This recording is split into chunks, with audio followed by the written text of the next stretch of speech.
KTV Originals।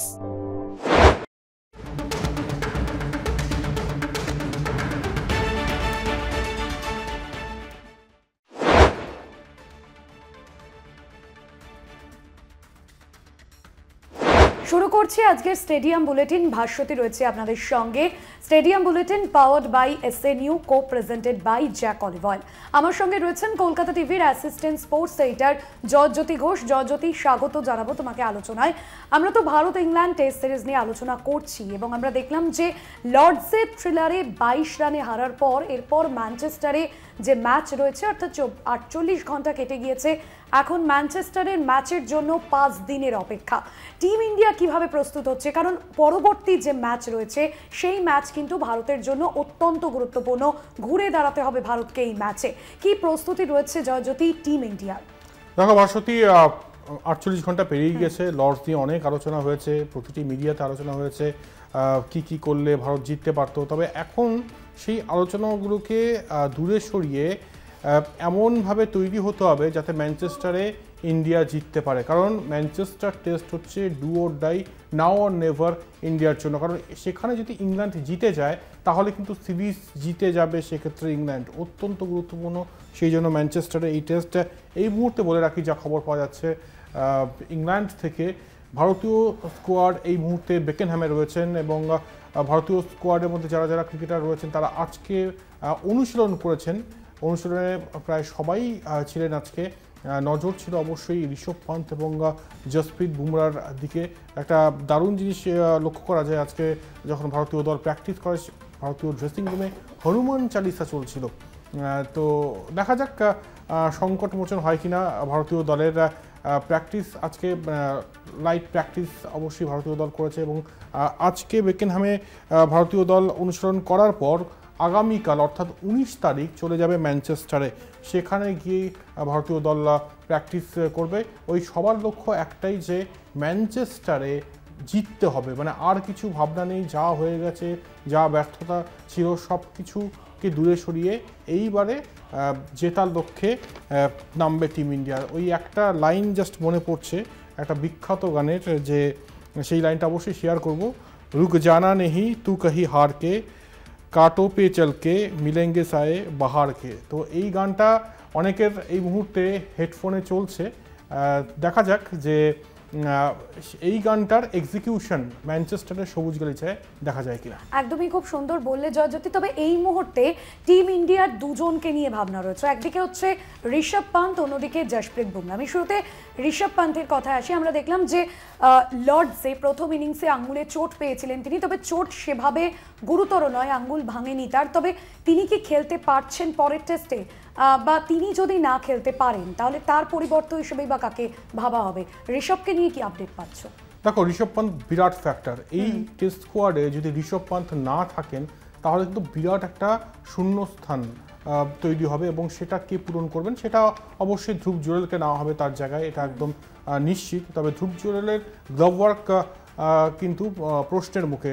বেশ কিছু আমরা দেখেছি যে অতিরিক্ত রান দিয়েছেন তিনি, মানে যতটা ক্ষিপ্রতা দেখানো উচিত ছিল উইকেটের পেছনে সেই ক্ষিপ্রতা লর্ডস টেস্টে অ্যাটলিস্ট দেখা যায়নি। যদিও কিছু কিছু সময় অবশ্যই ভালো এফোর্ট তিনি দিয়েছেন। তবে এখনও পর্যন্ত যেটা খবর, ঋষভ পান্থ খেলবেন, যেটা অলরেডি শুভমান গিল বলেওছেন, ইঙ্গিত দিয়েছেন, আভাস দিয়েছেন। তবে এখনও কিন্তু তিনি পুরোপুরি ফিট হননি। মাঝে এখনও বেশ কিছু দিনের গ্যাপ রয়েছে, তিনি রিল্যাক্স করছেন অবশ্যই। তবে ভারতীয় টিম ম্যানেজমেন্ট কোনোভাবেই এই ম্যানচেস্টার টেস্টে ঋষভ পান্থহীন টিম ইন্ডিয়াকে কিন্তু নামাতে চাইছে না। তাই এখনও পর্যন্ত অ্যাজ অফ নাও যদি বলতে হয় তাহলে ঋষভ পান্থকে খেলানোর দিকেই রয়েছে টিম ইন্ডিয়া। এবং গৌতম গম্ভীর হোক বা অন্যান্য কোচিং স্টাফ হোক, তারা প্রত্যেকে, এবং সবথেকে বড় কথা ক্যাপ্টেন শুভমান গিল, তিনি অলরেডি বলেছেন অবশ্যই ঋষভ পান্থকে আপনারা দেখবেন ম্যানচেস্টারে। তাই ঋষভ পান্থ নিজে কি ভাবছেন, নিজেই কতটা এই সময় এই রিস্কটা নিতে প্রস্তুত, সেটাও দেখতে হবে। তবে আমি নিশ্চিত ঋষভ পান্থ কিন্তু চাইবেন এই ম্যাচটা খেলতে। তবে তার চোটের কি অবস্থা, কি স্ট্যাটাস, ভারতীয় ক্রিকেট বোর্ডের কোনো রকম মেডিকেল রিপোর্ট কিন্তু ব্রিফ করা হয়নি। তবে আশা করা হচ্ছে যে তিনি খেলবেন, কারণ আজকে প্র্যাকটিসেও তিনি ছিলেন না, হালকা শ্যাডো করতে দেখা গিয়েছে তাকে। আশা করব যে সামনে যে গ্যাপটা রয়েছে 3-4 দিনের যে গ্যাপটা, সেখানে পুরোপুরি কিওর হয়ে তিনি ম্যানচেস্টারে ব্যাট হাতে এবং গ্লাভস হাতে উইকেটের পেছনে তাকে দেখা যাবে। একদমই, এবং ঋষভ পান্ট খুবই একটা বড় ফ্যাক্টর। এবং আগামী যে ম্যাচটা হতে চলেছে ম্যানচেস্টার ওল্ড ট্র্যাফোর্ডে, সেখানে কিন্তু ভারত এবং ভারতীয় থিঙ্ক ট্যাঙ্ক যে বিষয়গুলো নিয়ে এখনো পর্যন্ত ভাবছে, অবশ্যই গুরুত্বপূর্ণ ফ্যাক্টর, কারণ এই ম্যাচে কিন্তু ভারতকে ঘুরে দাঁড়াতে হবেই। ফিরছি বিরতির পর আলোচনায়, সঙ্গে থাকুন। ফিরে এলাম বিরতির পর। ঋষভ পান্টকে নিয়ে আমরা কথা বলছিলাম, তবে অবশ্যই বুমরাকে নিয়েও কথা বলতে হয়, কারণ আমরা দেখলাম যে লিডস এবং লর্ডস দুই নিয়ে তিনি 12টি উইকেট নিয়েছেন। এবং আমরা এজবাস্টনে দেখেছি যে বুমরাকে ছাড়া খেললেও ভারত জিতেছে। ওয়ার্কলোড ম্যানেজমেন্টের জন্য তাকে বসানো হয়েছিল, তবে পরবর্তী যে ম্যাচ রয়েছে ম্যানচেস্টারে, ওয়ার্কলোড ম্যানেজমেন্টের কথা কি ভাবা হবে নাকি বুমরাকে খেলানো হবে? নানান মত রয়েছে জয়জ্যোতি। এখনো পর্যন্ত টিম ইন্ডিয়া কি ভাবছে? দেখো, এটা মানে পুরোটাই ডাইসি। এই মুহূর্তে সাসপেন্স বাড়ছে অবশ্যই জসপ্রীত বুমরাকে নিয়ে।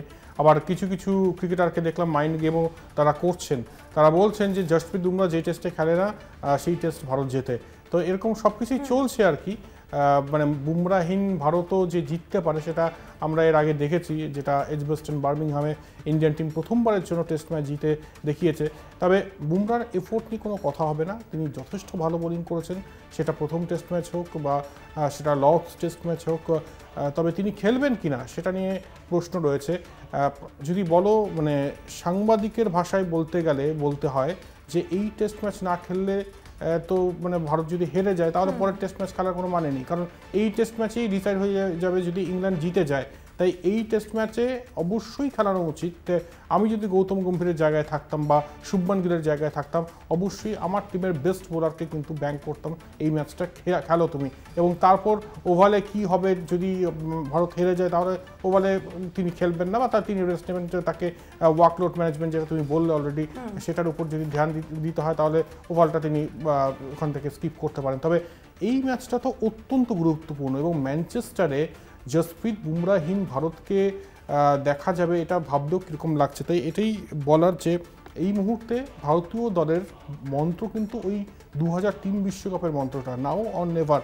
হয় এখনই কিছু করো, নয়তো আর পরে কিন্তু সময় চলে যাবে, আর কিছু করার থাকবে না। তাই এখন যদি তুমি তোমার টিমের বেস্ট বোলারকে না খেলাও তাহলে আর কবে খেলাবে? এবং এই যে এই বিষয়টা যে চলছে, অনেক প্রাক্তন ভারতীয় ক্রিকেটারকে বলতে শোনা গেল এবং বেশ কিছু ক্রিকেটারের সঙ্গে আমার নিজেরও কথা হয়েছে এবং তারা বলছেন একটা কথাই, যে এই যে ওয়ার্কলোড ম্যানেজমেন্ট এই জিনিসটাই কিন্তু তুলে দেওয়া উচিত। কোথায়, একটা সময় তো ছিল না।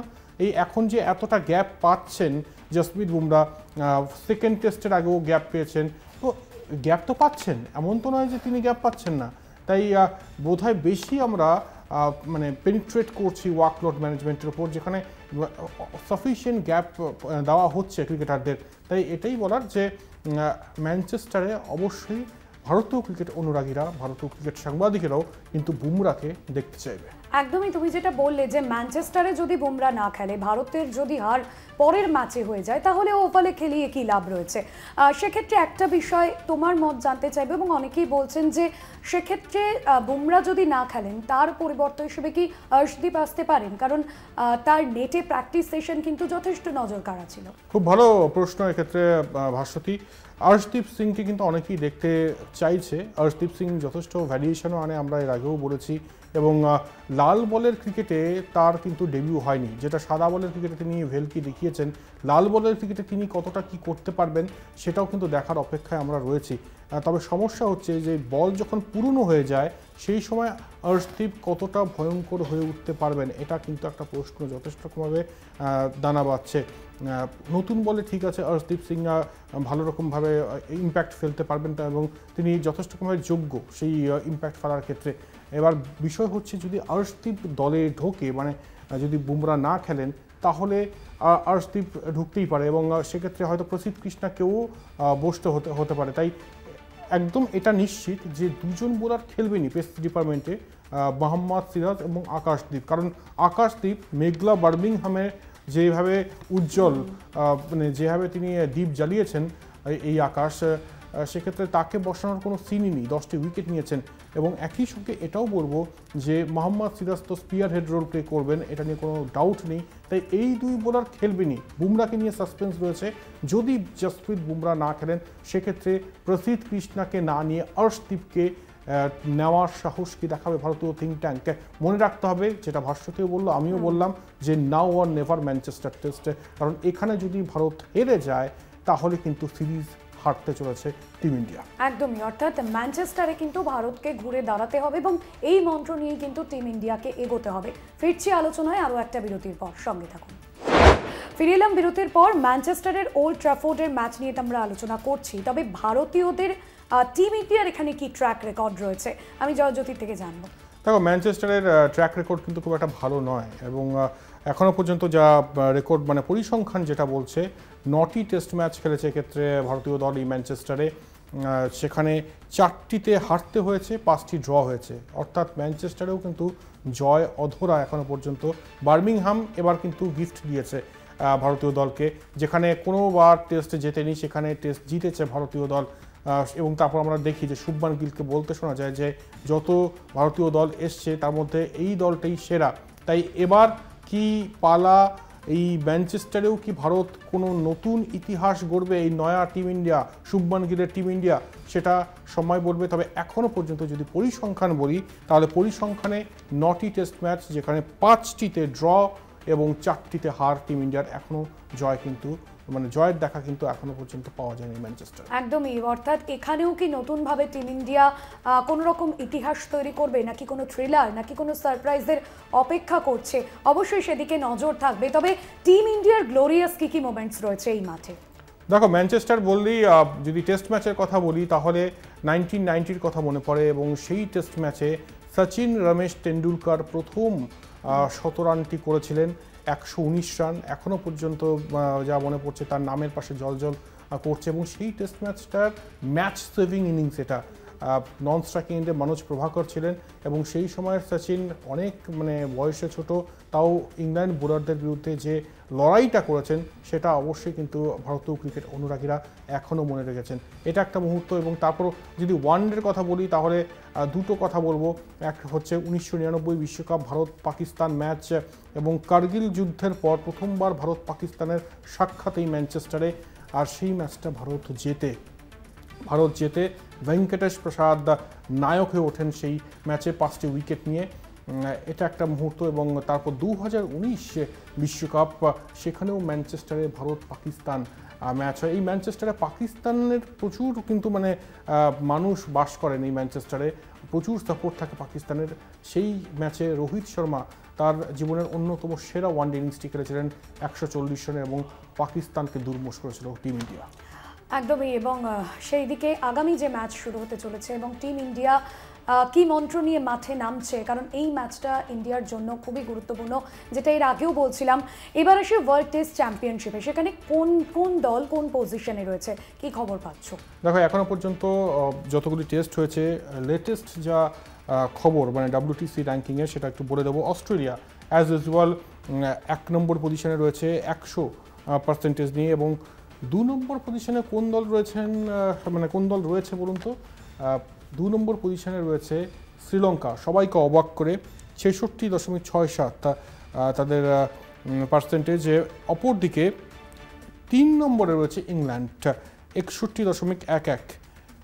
4 নম্বরে ভারত, অনেকটাই কিন্তু গ্যাপ, অনেকটাই ডিফারেন্স। ভারতের যদি পয়েন্ট পার্সেন্টেজ বলি তাহলে 33.33। তাই ভারতকে স্পেশাল কিছু করতে হবে। এখনও পর্যন্ত 3টি WTC ফাইনাল হয়েছে, যেখানে 2বার ভারত ফাইনালে খেলেছে।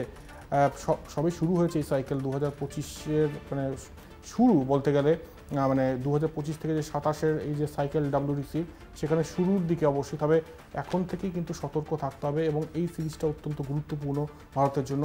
আশা করব ম্যানচেস্টারে ঘুরে দাঁড়াবে, এবং পয়েন্ট পার্সেন্টেজেও কিন্তু ভারত ভালো জায়গায় আসবে।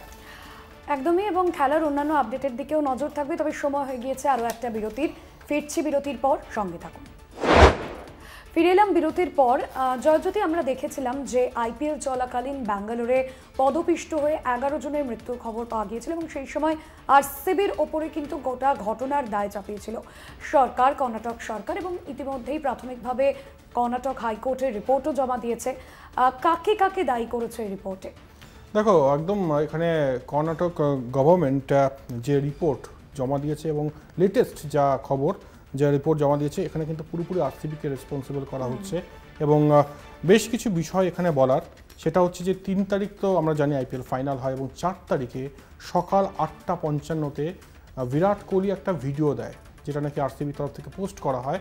সেখানে বিরাট কোহলি বলেন যে কীভাবে রিসেপশন হয় ব্যাঙ্গালোর শহরে, আমি সেটা দেখতে মুখিয়ে রয়েছি। এবং এটাই কিন্তু, এই ভিডিওটাই এত বিপুল পরিমাণে ছড়িয়ে পড়ে এবং যারা ফ্যান্স রয়েছে, যারা জানে যে এত বছর পর আইপিএল চ্যাম্পিয়ন হয়েছে ব্যাঙ্গালোর, তারা প্রত্যেকে কিন্তু দেখার জন্য চলে আসে সেই ভিক্টরি প্যারেড।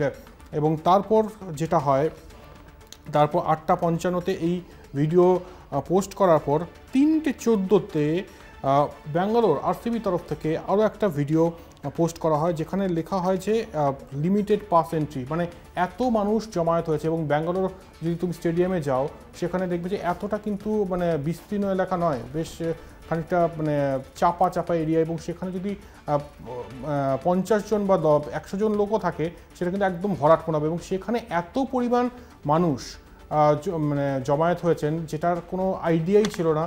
এবং যারা যারা এই দায়িত্বে ছিল, RCB, DNA, KSCA, Karnataka sports cricket association, এদের মধ্যেও কিন্তু কমিউনিকেশনের যথেষ্ট অভাব ছিল। পুলিশের তরফ থেকে বলা হয়েছিল যদি অনুষ্ঠানটা রবিবার করা যায়, কিন্তু সেটা শোনেনি আরসিবি, কারণ অনেক বিদেশি ক্রিকেটার বেরিয়ে যেত, সেই জন্য হয়তো তারা এটা শুনতে নারাজ ছিলেন। এবং তারপর যেটা আমরা দেখি যে এই 4 তারিখেই হয় এবং ভিক্টরি প্যারেড সংক্ষিপ্ত করে আনা হয়। এবং তারপর যখন বলা হয় যে সবাই ঢুকতে পারবে না স্টেডিয়ামে, তখন কিন্তু মানে হুড়মুড়িয়ে ঢোকার একটা চেষ্টা চলে।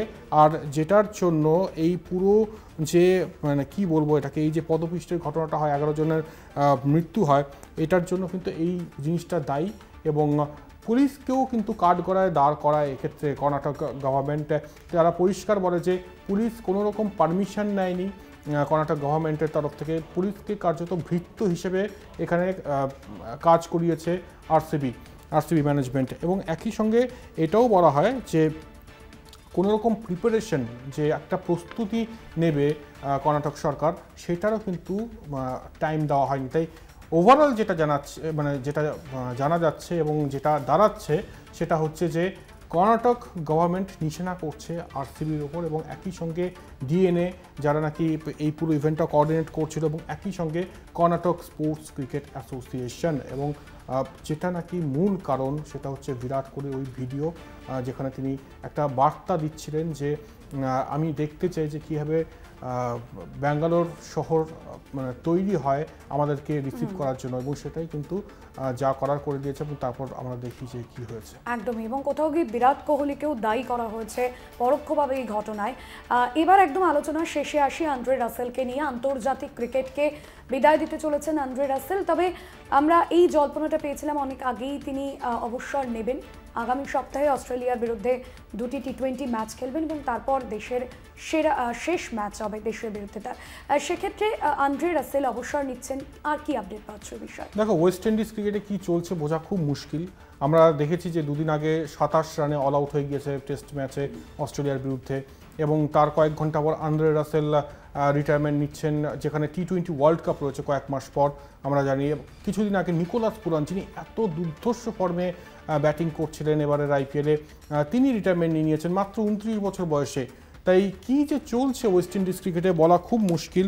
এখানে ব্রায়ান চার্লস লারা, ক্লাইভ লয়েড, এরা নিজেদের মতো করে কিন্তু মন্তব্য করছেন। ব্রায়ান লারা যেমন বলছেন যে ওয়েস্ট ইন্ডিজ ক্রিকেট বোর্ড এর জন্য দায়ী। এই যে ক্রিকেটাররা চলে যাচ্ছেন বা টেস্ট ক্রিকেটে ওয়েস্ট ইন্ডিজের এই হাল, সেটার জন্য অবশ্য আইপিএলকেও তিনি দায়ী করছেন। এবং বিভিন্ন যে টি20 লিগগুলো হচ্ছে, যার জন্য ওয়েস্ট ইন্ডিজ ক্রিকেটাররা সেসব টি20 লিগে ঝুঁকছে, টেস্ট ক্রিকেটের দিকে বেশি মনোযোগ দিচ্ছেন না, সেটার জন্য তিনি বলেছেন ওয়েস্ট ইন্ডিজ ক্রিকেট বোর্ড যদি এমন কিছু করতো আর্থিক দিক থেকে যদি সচ্ছল করতো এক্ষেত্রে বাকি ওয়েস্ট ইন্ডিজ ক্রিকেটারদের, তাহলে কিন্তু এরকম পরিণতি হতো না। কারণ এখন ওয়েস্ট ইন্ডিজ ক্রিকেটাররা টেস্ট ক্রিকেট খেলতেই চায় না, ফার্স্ট ক্লাস ক্রিকেট খেলতেই চায় না। কেন খেলতে চায় না? তার কারণ হচ্ছে যে এখানে টাকা পয়সা কম, এবং একটা সময়ের পর তো প্লেয়ারদের রিটায়ারমেন্ট নিতে হয়, এবং যখন কোনো ক্রিকেটার রিটায়ারমেন্ট নিচ্ছেন সেই সময় কিন্তু তার ব্যাংক ব্যালেন্স সেরকম থাকে না যদি একজন ওয়েস্ট ইন্ডিজ ক্রিকেটার শুধুমাত্র টেস্ট ক্রিকেটের উপর নির্ভর করে।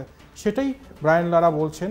এবং অপরদিকে ক্লাইভ লয়েড, যিনি দুবার বিশ্বকাপ জিতিয়েছেন তার অধিনায়কত্বে ওয়েস্ট ইন্ডিজকে, তিনি পরিষ্কার বলছেন যে একদম গ্রাসরুট লেভেল থেকে ওয়েস্ট ইন্ডিজ ক্রিকেটকে কিন্তু সংস্কার করতে হবে, এবং ওয়েস্ট ইন্ডিজ ক্রিকেট বোর্ডকে এগিয়ে আসতে হবে। যখন যেরকম দরকার সাহায্য আমি প্রস্তুত। ক্লাইভ লয়েড বলছেন এটা বড় ব্যাপার, তাই ওয়েস্ট ইন্ডিজ ক্রিকেট বোর্ডকে অবশ্যই কিছু না কিছু করতে হবে যাতে এই নিকোলাস পুরানের মতো ক্রিকেটার এত তাড়াতাড়ি মানে জবনিকা না টানেন না তাদের কেরিয়ারে, এবং একই সঙ্গে যাতে আরও একটা 27 অল আউট আমরা না দেখি। একদমই। আলোচনা আজ এখানেই শেষ করছি। ধন্যবাদ জানাবো জয়জ্যোতি। দেখতে থাকুন স্টেডিয়াম বুলেটিন কলকাতা টিভিতে রাত 11টায়। দেখতে থাকুন কলকাতা টিভি রাত দিন 7 দিন।